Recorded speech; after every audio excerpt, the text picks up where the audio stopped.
Thank you for joining us. I'm David Levine. I'm co-chair of Science Writers in New York. Joseph Bonner is my co-chair, and he's producing this and doing the live feed on YouTube. My guest today is Dominique Brossard, who is the professor and chair of the Department of Life Sciences Communication at the University of Wisconsin-Madison, an affiliate of University of Washington. I'm waiting for her to unmute herself and join us. And her research agenda focuses on the intersection between science, media, and policy. Hi, Dominic. How are you? Hello. Thanks for having me. With the science and the public research group, which she co-directs. So I was going to ask you, so you were interviewed in the Journal of American Medical Association, and you were talking about your involvement of the National Academy of Sciences Engineering and Medicine group called the Societal Experts Action Network, or SEAN, whose recent research report lays out research-based strategies to encourage COVID-19 mitigating behaviors. So why don't you tell us how that came to be and what were some of your findings? Well, thank you, David. I want to say just like a couple of sentences about that SEAN network. The idea is when you face crises such as the pandemic we face today, we need to take into account scientific inputs from a wide range of disciplines. So that starts with epidemiology, obviously, virology, and so on from the life science perspective. But social science can help address a lot of the challenges that policymakers and others face on the ground to make sure we move in the right direction.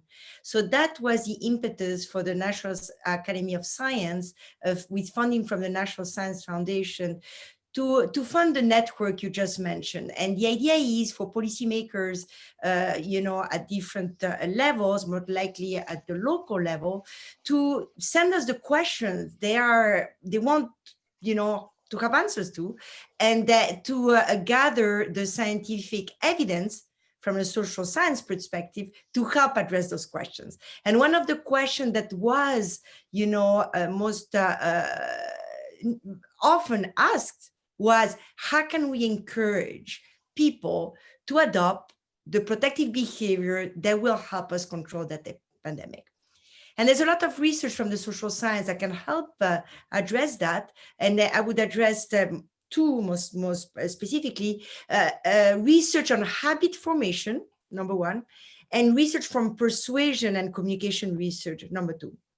So habit formation, such as, why are we always washing our hands before eating, hopefully, is because it's a habit that we have, right? And so how do we encourage this? Well, there's a number of strategies to do that. And then number two, what are the communication strategy to promote those habit formation? And that communication research can help us that. So I can address each of those a little bit more if you want me to. Okay, so for the audience listening, if you have a question, put them in the Q&A box, not the chat box, the Q&A box, and we will get to answer all your questions. So I have a question. So people do wear seatbelts. They're very compliant. Now, if a policeman pulls you over, you get a fine.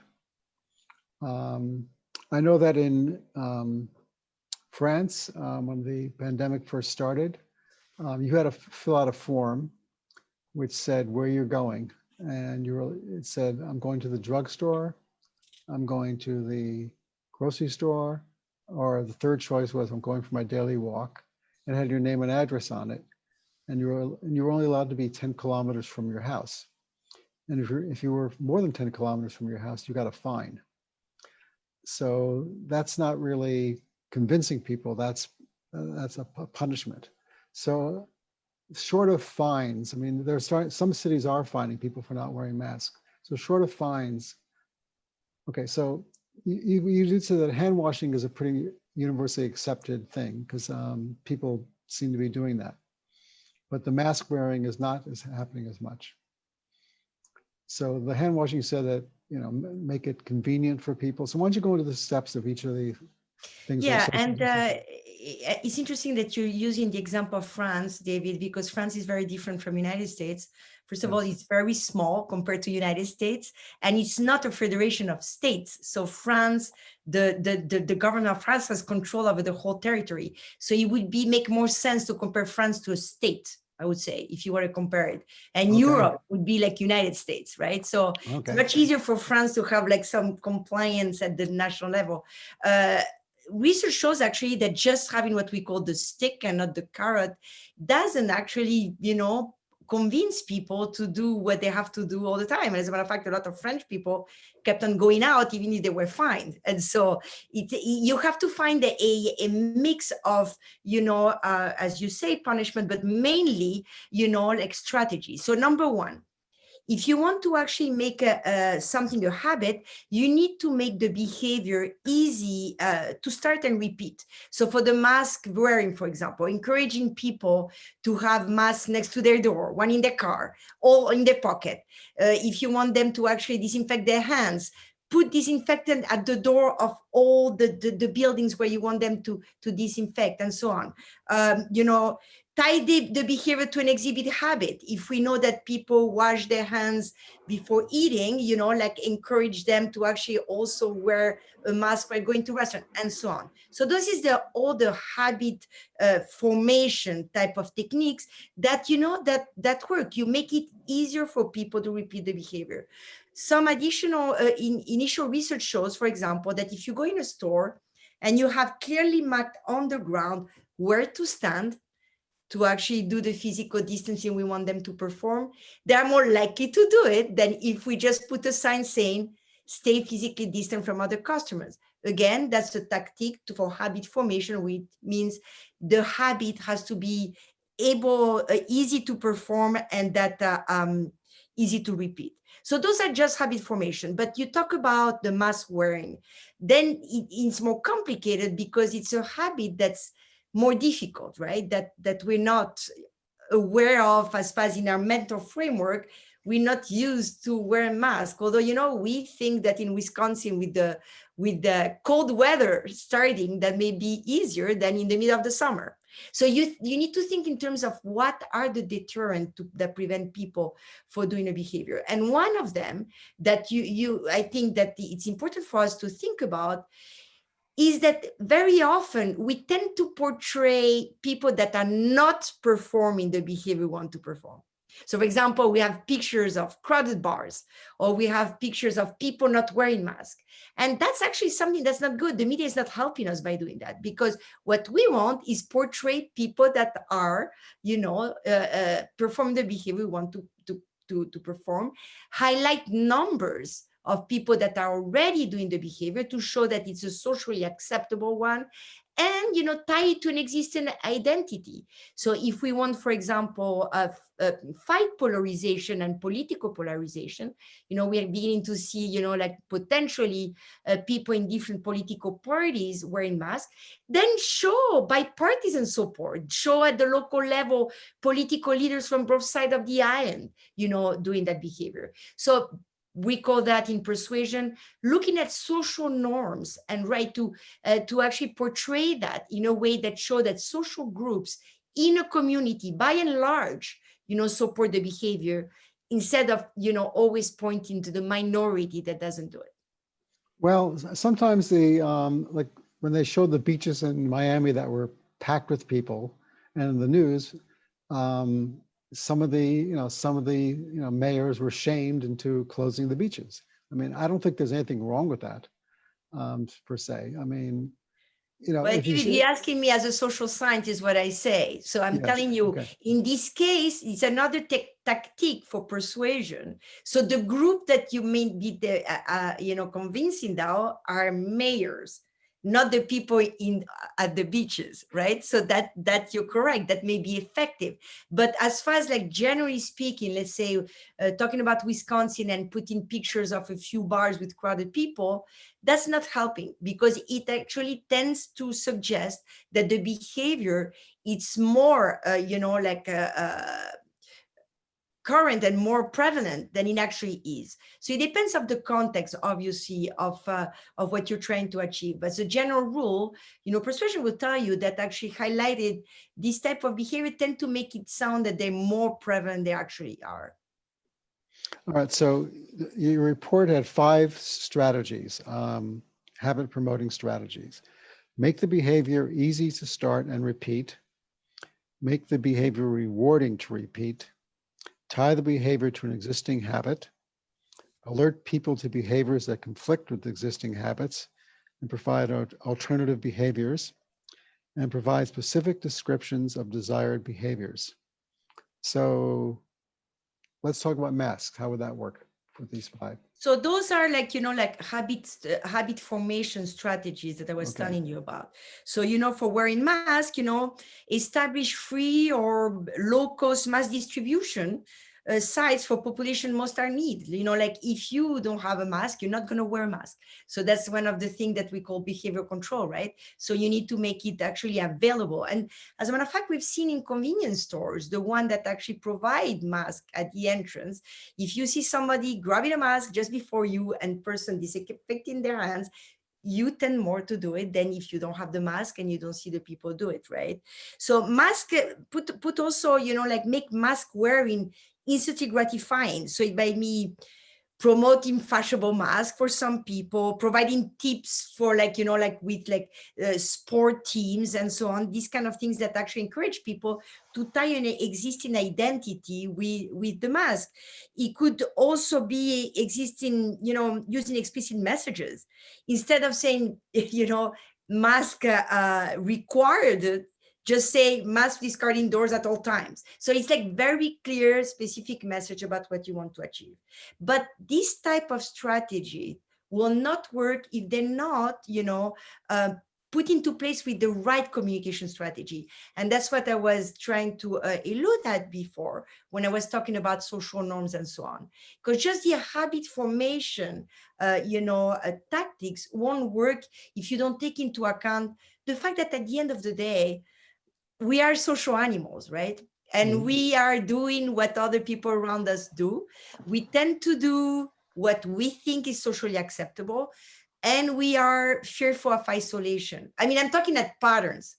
Obviously, some individuals are going to be different and will be more like loners or like to do something that goes against the common will. But most people are good people that want to do what they need for their community. And that's another tactic that I think has been very successful, is actually tying that whole mass behavior idea to the collective good of one's community and one local community, and being really connected and relevant to people's life in their own community. So many of the political debate has been how President Trump has not really encouraged mask wearing. And that's hard to overcome, correct? Well, it's hard to overcome, David, I think, if the local leaders at the local level do not counter the messages by the president. But for example, in Wisconsin, we had an editorial by Scott Walker and Ron Johnson, two Republicans, actually high levels, encourage Wisconsin population to wear masks. So that sent a clear signal that, that it shouldn't be a political divide. And so that's the idea, that you have to have at the local level strong bipartisan support if what you try to counter is political polarization. Something that we haven't mentioned, though, is that, this is really a risk communication issue. Do people dread the disease or not? Right? You had some discussions from some people claiming that COVID-19 was not more dangerous than the flu. And I've talked to a lot of health reporters about this issue. The problem that we have is we haven't heard many stories about, survivors of COVID-19, or actually people that are sick in hospitals because they're isolated. And so the issue that we have with a lot of people that do not have immediate family members that are sick is that this is something that disconnected to reality for them. That distant, threat that not represent something, they can relate to because they don't know anybody. So we do need human stories about people that are affected to the disease. by the disease, for people to realize the seriousness of the threat. So that's where we are right now. Well, there have been some, like there was an actor in New York who was quite young, and he had a leg amputation, and his wife has gone public. And so there have been some people who have told their story. Chris Christie is telling his story. You're talking about a lot of East Coast folks. I'm talking about the necessity to talk about stories that are relevant at the local context. So maybe those stories are very powerful in New York. They won't be powerful in, let's say, Wisconsin or Michigan or, the South. So like the idea to have local stories for people to be able to relate to is very important. And, actually to that point, one thing that was really successful in Wisconsin, hopefully will continue, is when the Packers, they actually were advocating wearing masks, and the Green Bay Packers are very respected. If you like sports, that could be a useful messenger, and that's another strategy that it needs to be fostered. Can you choose messengers that are trusted by your target audience? Luckily, public health officials at the local level are consistently trusted by local communities, but you could be also trusted sports leaders. They could be trusted business leaders, trusted journalists like yourself. So anyway, so using trusted messaging within a local community. Mm-hmm. Again and again, persuasion would tell you, persuasion theory, that federal level things like for like such a complicated issue that may not be the best messengers. We need to actually find local messengers that people can connect to. Okay. So what is the antipathy toward mass? I mean, because there have been mass burning in Germany. There's been mass protests and all over the other parts of the world. There are people going partying and they saying, "I'm not afraid. I don't care," and no one's saying, but no one's like protesting, "I'm not going to wash my hands." No one's they're not burning hand sanitizers yet. So what is it about the masks? This is such an excellent question. So it goes back to that idea of habit formations. Okay. So we're not used to wear masks. We never have masks. It's like something that in our culture, we are used to actually having our face display our emotions. Smiling is very important. We speak and so on. So our face actually represents a lot of our identity. And suddenly we've been asked to actually hide that face. And this is a habit we don't have. Note that cultures that have been using masks for a while, and I'm talking about Asian cultures, you go to Japan, for example, extremely current to see the vast majority of the population wearing masks all the time. This has been already, a habit that's been implemented in the population for a long time. So this is not the case in the United States. But I'd like to correct something that you say. The majority of Americans are wearing masks. Like, I mean, the last surveys that were put together by my group, actually, there's a collection of surveys every week on, attitude and behavior related to COVID-19. And the vast majority of Americans are wearing masks. And as a matter of fact, I'm sure if you walk around New York or like San Francisco or even Madison and so on, you see people wearing masks. The problem is that we need more people because it is a virus that's going around, right? Right.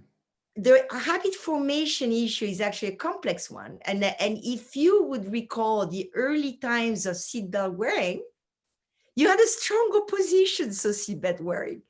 People did not want to, they didn't want to wear their seatbelts. They were saying it was an infringement of their personal right to choose and so on. Not very different from what we see now. Well, I also know in restaurants, I was involved in the passing of the first law to ban smoking in restaurants. And they only assigned 5 inspectors. And someone said, there are going to be riots in the restaurants. People are going to be fighting with each other. There are people going to take out guns and shoot each other over this. None of that happened. It's a very self-enforcing law, and it's a very accepted law. And a person would just say, you're smoking, don't smoke. But now that, I said to someone on a bus, you're not wearing a mask. He started screaming at me. So I'm just, so there is a more of a, hostility to people, criticizing you than I saw with the smoking. People say, "Oh, I'm sorry," whatever, so. Well, it's interesting that you say that, because I was in New York State when they started passing New York State was the first state to ban smoking. Yeah. And actually there was strong reactions around it. I remember, because we were doing some research about that. There were protests against, this is our right to choose and so on. But, so the hostility wasn't there, but certainly the reactions against it was there. The difference that we have is that right now we've been experiencing a pandemic for the last 8 months. People have been in lockdown, been with their kids in their home while they're working. They've been actually, having to deal with a lot of situations. So the level of anxiety among the American population is extremely high. People are experiencing hardship because of job-related issues. They may have lost their job. They may actually be essential workers where they have to fear also the pandemic and so on. So my point is that the other examples you mentioned it, we're not at the time of a pandemic where people have to experience a lot of different challenges. In short, patience of everyone is really, really thin. Is that good? No, it's not, obviously, but what can we do? Like, people have experiencing what we call pandemic fatigue. The level of anxiety in the United States is very high. You couple that with an extremely consistent election time. So we have a pandemic, extremely contested election time. People are very, very anxious, and they're very, I would say, the patience is very thin. So it is, an interesting conundrum here. How do we ask people to do things that they don't want to do because it's not their habit, when we experience such complicated time where we have to deal with a lot of different hardship around us? I agree. I mean, we also see statistics that drinking rates are going up. I think smoking rates are going up. I smell a lot of marijuana in the halls where I live, and there are mental health. So okay. So I only have one question, but I would like to see some more questions in the Q&A box. So there's something we use in public health education, the health belief model. Perceived susceptibility, what's your risk? Perceived severity, how serious is it? Perceived benefits, how effective will taking action be? Perceived barriers. Okay, I don't see a question here, but okay. Yeah, so, I can answer that though. Actually, this is a okay. really good point. Thank you to the audience member for asking that. Indeed, the health belief model is, relevant here. And so basically what you do is that you try you want to convince people that they are susceptible to the risk, that there's perceived benefit from doing what you want them to do, and so on. So very good point. And this is embedded in the strategy we're highlighting here. So when you want to communicate about the risk for the belief, you want to take those things into account. So the problem that we have, like the perceived severity to some extent, is something that is embedded in all public health messages. So we want to go beyond that. We want to actually making sure that we take care of everything the audience member is mentioning and tie it to habit formation and communication strategies.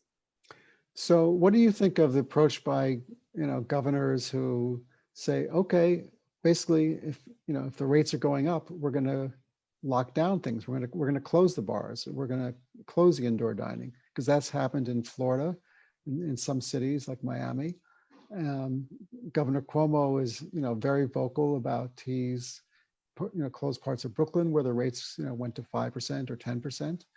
Is that what do you think of that? Is that a good strategy or not? That's a good question, David. And I would say that the problem that we have, and that's why to some extent the report is a little vague in that regard, is that there's no one size fits all. And cultures of communities are very different across the United States. So you're talking about Brooklyn. How are people in Brooklyn? Are they likely to respond to these kind of things? Needed to understand, when you segment your audience, to actually tailor your communication strategy to the culture of the people you're trying to address. I know that in France, for example, in Paris, they have, put ahead a curfew. It started at 9 p.m. and then went to 8 p.m. because they realized that the spreader events were people gathering in families, and French people eat late after 9. So by doing that, you prevent people from gathering and they're going back home. So the point is, can you actually have, if you're going to do these kind of things, do it in a way where people are like, oh, I'm losing something I really like, so it's worth for me continue doing what I have to do because I'm going to lose that thing that I really like. So this is the key. However, too much in that reaction will make people very hostile to any kind of action. And so it's that fine line to, yes, maybe like say you will go to 2 weeks lockdown, but it has to be, like taken into account that you don't want people to actually overreact because you are, putting together a strategy that's gonna fire back, if you wish. And there's somebody that's asking a question here. Okay, I'll read it to you. This is slightly off topic, but how does your research help with persuading teenagers to develop good habits? Oh, that's a tough one. In the context of seeing so much public resistance to mask mandates or other mitigation strategies, or even resistance to other authority measures in the practice of peaceful protest, are teens learning the empowerment of resistance more than ever normal and making it harder for parents to instill correct behavior? Yeah, that's an excellent question. I'm not an educational psychology expert, and I work with adults. However, I'm happy to report that we will be releasing a new report. I'm talking about Sean and the National Academies. That's going to be towards college students and more particularly adolescent-related behavior for freshmen and so on, where we're going to address the specificity of adolescent and brain development and so on, because that's a fine question, and we are concerned about the type of consequences of what we're asking our younger populations to do at this point, and how they may be rebelling about what we're asking to do.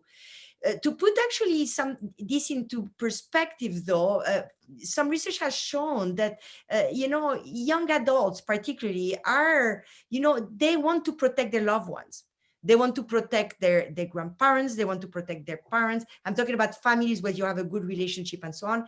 And the vast majority, at least in college campuses, of young adults are respecting the rules. They are not, rebelling around authority for not doing it, because they understand the seriousness of a disease that has killed, 220,000 Americans. So the question about family relations is a different one. I'm talking about the social context of young adults displaying the behavior we want them to behave, and so more to come with a new report. So if the caller wants to actually make sure to keep her eyes open for that one.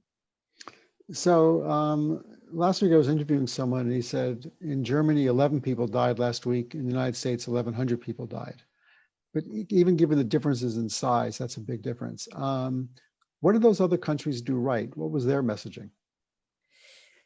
First of all, they were at different, stage of the disease, right? Like, so Germany, what they did right from the starting point is having a very strict strategy on how to prepare and respond. So like the first people that were infected in Germany were actually contacting the disease by skiing in Austria, and they were, the contact tracing was done very fast and they were isolated very fast, right? So, and again, going back to the size of the country, it's a very different type of approach. Second of all, it's a very centralized approach where you can have a much more clear, transparent, and consistent message. And we haven't talked about that, David, but the problem in the United States is people are bombarded by different, messages from different people to do different things.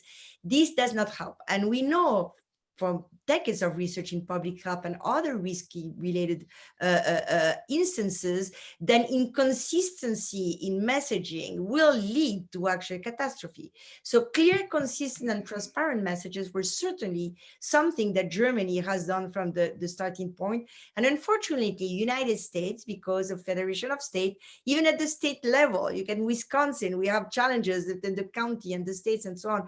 Inconsistent messaging has certainly hurt, like the likelihood of the public health messaging to be successful. Okay. So you talk about 10 risk communication strategies. Use clear, consistent, and transparent messaging. Avoid undue attention to the frequency of socially undesirable behavior. Foster a sense of efficacy and avoid fatalism. Appeal to the collective good of one's community. Use messengers trusted by the target audience. Tailor the framing of the message to the audience. Link prevention behaviors to people's identities. Highlight social disapproval of a target member's failure to comply when it occurs. Highlight the growing prevalence of behavior change within the target audience when it occurs. And avoid repeating misinformation, even to debunk it. So I have a question that's related. It says, how do we deal with active disinformation about the coronavirus? For example, conspiracy theories on social media, accusing the scientific community of plotting to take away our freedom. Yeah, so your audience members are asking a question that's extremely relevant. I mean, there's been some talks about in infodemics around this pandemic, and actually WHO has used that term. The tricky is, and so conspiracy theories, like as the one that's mentioned here, is very different from disinformation in general. The problem that we have with an issue such as the pandemic that's developing as we speak, when the science, related to the pandemic is produced as the pandemic developed, is that the science of yesterday is not the same as the science of today. So we had some, scientific study pointing out, how the virus might be developing or not, or being stay alive on surfaces. And now we've been told, actually, this is not an active risk. So we should, much more important for us to wear a mask indoors than actively, disinfecting our groceries, right? So the science is evolving. So that's an issue that was pointed out early on, that when we have uncertainty related to the science, it needs to be portrayed. So our public health officials, the message that they need to convey again and again is, based on the science of today, based on understanding today, this is what we should do. Note that this might be evolve as we know more. So that's one thing. So that's a trick with misinformation, is what's misinformation today, is because yesterday might have been scientifically correct. So there's different level of misinformation. The second misinformation type that your audience member is mentioning here, conspiracy theory, accusing the scientific community of plotting and so on. Well, the way to address this is to actually making sure that we are trusted. Us, scientific community, and I am including myself in this, are active working because we want what's the best for our community. We are working to make us all safe and be able to have like a resilient America that come back on track with good health, people like being able to work safely and so on. So it's the job of the scientific community to actually show examples of that happening. Scientists actually working very hard to do that. The best way to combat these kind of things is by showing by example that's not the case. So the virus is rapidly increasing all around the world, not just the United States. It's going up in 37 states, but it's also going up in Europe. Paris is on 9 o'clock curfew again. It's going in London also, England is going up. Most countries, and Italy, which, was very hard hit in the beginning. And so do you worry that at some point people are going to say, well, no matter what we do, it doesn't seem to be working? So this is such a good point, because remember, like one of the messages, the communication strategy you outlined that we mentioned in our report is foster a sense of efficacy and avoid fatalism. We can do this. We will do this. All together, we can fight this pandemic. And suddenly, a year from now, we realize that we will. We will make our community stronger.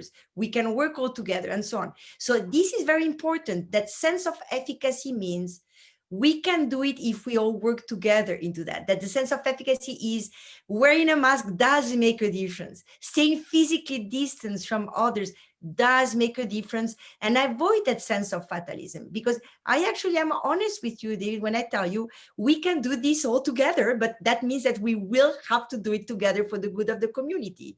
And that's if all of us that actually working to actually fight this disease are not actually making sure that people realize that it relies on all of us, then we will have a problem. But I believe in Americans, and all of us in this room, most of your audience members, they wear masks, they stay physical distance and so on. So we need to give people the strength that to be able to move forward, and still have a way to enjoy life. So being physically distant doesn't mean social distance. I mean, you mentioned before we started the show that somebody thank you for actually connecting each other through your show. This is one way of moving forward. And there's been a lot of examples of these kind of things happening. So I think we need to avoid fatalism, and we need to continue being clear in the message that we can do this, efficacy, and, we're not doomed. We're going to get,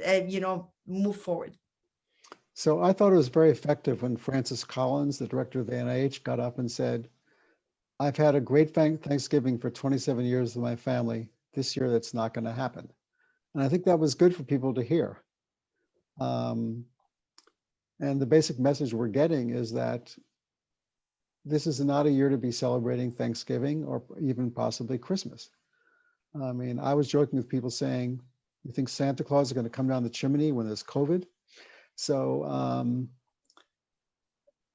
I mean, I guess how do you get people to accept the fact that very strong family traditions may not take place this year?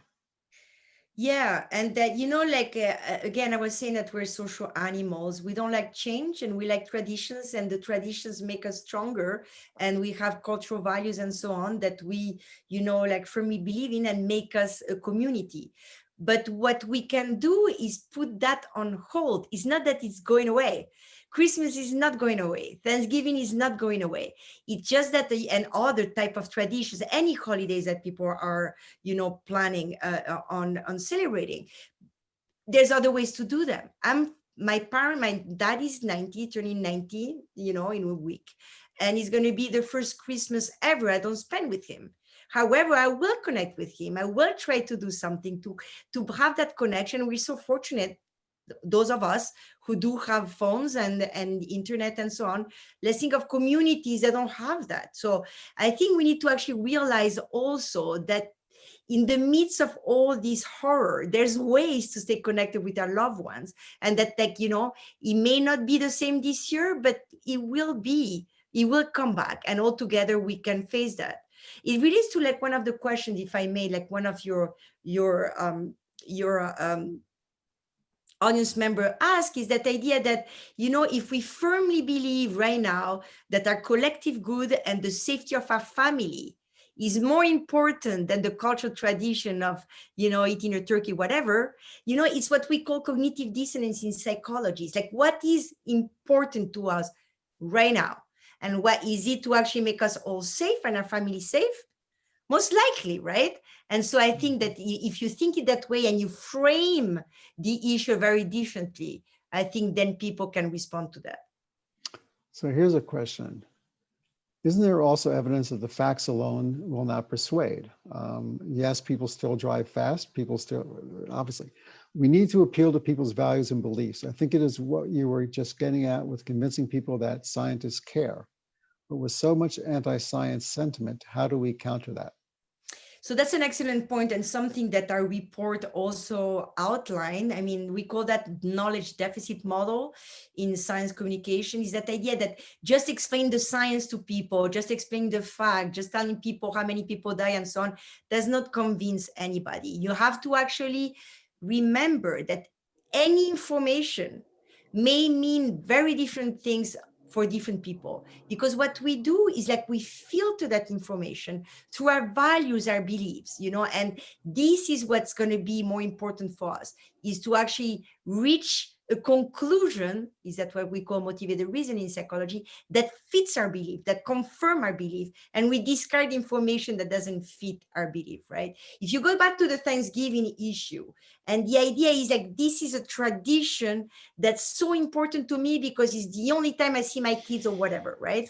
When you need to counter that belief with something else that will make people, all the values and belief, be able to take into account when you give them that information that they may not be able to, you know, to do their holidays as they used to do it. So it's important, and it's an excellent point to remember that just facts do not convince, people, and that we need to take into account their values and their belief. It goes back to the point of understanding the community you're working for, right? So let's say we had also like a important outbreak among the Orthodox Jewish community. So are we going to try to interact with this community and the leaders the same way we would do another? Certainly not. We need to actually understand and respect and see where people are coming from when we try to address all these issues. Okay, another question. How can you convince people to continue mask wearing when they're tired of the discomfort and disadvantage of it? Like not seeing people smile. The good of the community is a good enough motivator for some, but what about those who are seriously considering discontinuing wearing a mask? Would the end in sight help people know that they could hold out and continue mask wearing and the other helpful behaviors? So knowing that the end in sight, is that something? Yeah. You know, like if you knew that, okay, you're only going to do it for a month, there'd be much more compliance probably. But can you leave that? It would be nice if I could see the question. Actually, I don't see the question anymore. It was a very long question. Let me see. I don't know. Answer. But while you do that, I want to address another part of the question of the previous member that says, how can we do all this, you know, not use the facts enough when there's so much anti-science sentiment, remember? Yes. Well, I would actually reassure everyone here. I mean, we did some research that showed that actually Americans have confidence on the scientific community. I mean, they really know war on science in the United States. They mean a war on science as the White House level, and that as the federal level and so on. But the vast majority of Americans are confident that the scientific community is led in a good way. And they're confident also that scientists and researchers are working for the good of the community. So I think we need to dispel also that idea there is an anti-science sentiment in the United States. It certainly may be true at the policy level, but certainly not about the vast majority of Americans. So like the question that you asked me was something about the end in sight, right? How can so basically if you know, if people knew that the end was in sight, here it's up there now. So if people knew where the end was in sight, would it make it easier? Yes, it's always the case. People, as all of us, including here, we don't like uncertainty. So it's very hard to actually be always confronted to an uncertain world where we don't know where things are going to stay. Like we don't know what's going to be happening in tomorrow and so on. People that do not like winter, the only way they survive winter is because they know spring is coming afterwards. Right. And so it's that idea that there's a tomorrow. And I've been actually advocating for us thinking in terms of post-COVID. And with some of my colleagues, we're saying, why is that a time also to build a more resilient society where we would use more, renewable energy, where we can rethink our cities, the way, like we work, as like restaurants have better ventilation, and the health of our community as far as equity and, distribution of benefits could be think about. So we're talking only about during the pandemic right now versus post-pandemic. And I think going back to what the others member was saying, yes, indeed, having the end in sight is really helpful. And that's why I keep on saying, we will go, we will turn the page, and at some point this will be a memory. But right now we are in the midst of it, and that's the thing that we need to remember. There will be a tomorrow that's better because we will all together do what we need to do. So I was in Lindau for Nobel Laureates Week, and one of the scientists was saying is that, about vaccines, that, well, people are not totally against science. I mean, people still want their cars built by engineers. They want their elevators built, inspected by people who know how to inspect them. They want to make sure their house was built, is to code. They want to make sure their electricity works. I mean, I know that when smoke detectors first came out, smoke detectors are now law in many in the United States. In Europe, they're not. I mean, in many places I've been to in Europe, in homes, that they're not, I have a friend whose house burned down. And he said, I wish I had listened to you and got a smoke detector. So, but I think that, that will be coming. But I think we are right, is that people are kind of, someone might be anti-vaccine, but he still wants to get into a car that was built by, the quality and isn't gonna fall apart and crash when he's driving it. So I think I do agree with you on that. And it's funny, David, because we met each other at a science denial conference, remember? And I do, yes. And so, and the interesting, the conclusion of the conference, like there is no science denialism versus pro-science. There is like a big area of most people, as I was saying, are pro-science, but then depending on the issue, depending on what's going on, they may have more, subtle attitudes. It's the same for the anti-vaccination number. Like true anti-vax people are really the minority. Like the vast majority of Americans, vaccinate their kids. And the thing is, like, for herd immunity, for measles, we need 93% of the population to be vaccinated. And for large part of the United States, that's the case. Then you have pockets of community that was not the case. But we think we need also, to some extent, portray the reality the way it is. Americans are not anti-scientists, and Americans are not anti-vaccines. As a matter of fact, Americans are not anti-climate change either. The denials of climate change in the United States is 4% of the population. And so like we need to also not amplify, like a problem because in our filter bubble, we think that's the reality. We need to actually be able to actually see the reality the way it is. And for the anti-vaccination issue with COVID-19, the interesting thing is that when you ask people why they don't want to vaccinate themselves against the COVID-19 vaccine, if it was coming, is because their concern is not safe enough. I mean, if you look at that carefully, they've been bombarded with information that tells them this is rush, this is that, conflicting information that honestly would, breed distrust. So the role of the scientific community, if a vaccine is to be put forward, is to actually make sure that we have the elements to tell the public that it's safe and they can do it and effective. That's our job as a science community. Well, I see that the manufacturers as well as the FDA has said they will not allow a vaccine to go on the market that's rushed and that has not been proven to be safe. And two out of the 4 trials are on pause in the United States. And I think that's a good thing, because I think that, that gives me more confidence that, they're not rushing it for the election day or anything like that. Exactly. But the amount of people who said that last month, the amount of people said who they would get a vaccine was 66%. Now it's down to 50%. Right. And, when I interviewed Carl Zimmer, he made an excellent point when people say that I don't want to be the first one. And they said, you're not going to be the first one. There'll be, 30,000, in separate different trials, and Johnson & Johnson's 50,000. So there've been a lot of people who've had experience with this vaccine. So, exactly. And I also think that, if the infection rate was 90%, people say, okay, maybe I will get the vaccine.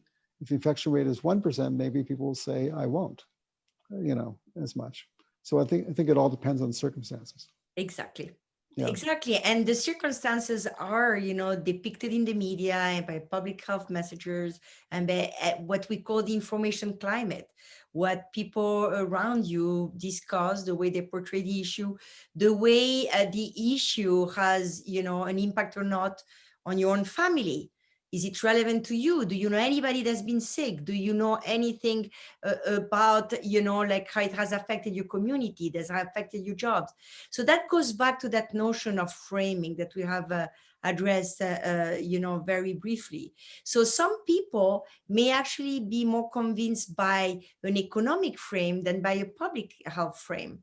If we tie that whole idea to the, the economic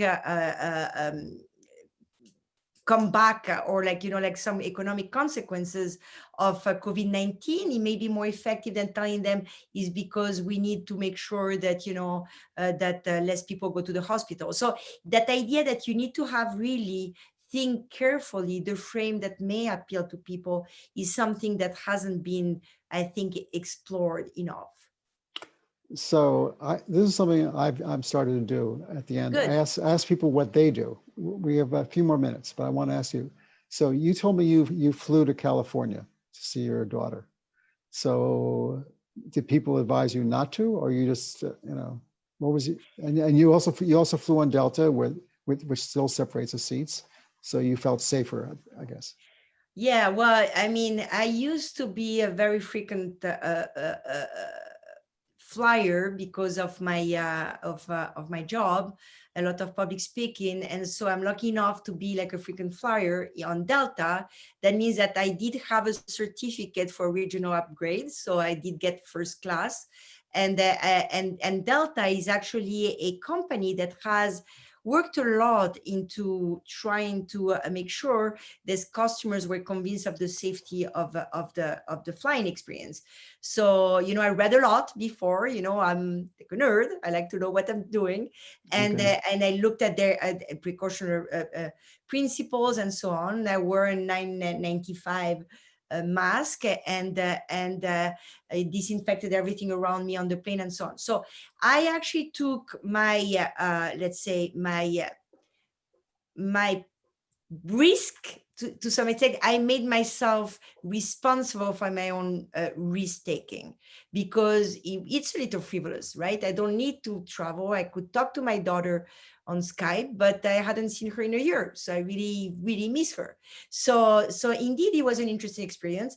But honestly, I did feel that the airline company, was taking this very seriously, and it kind of reassured me, and thinking that how, seriously it was taken, and how, they had adopted all the, I would say, as much as possible, processes that would make their customers safe.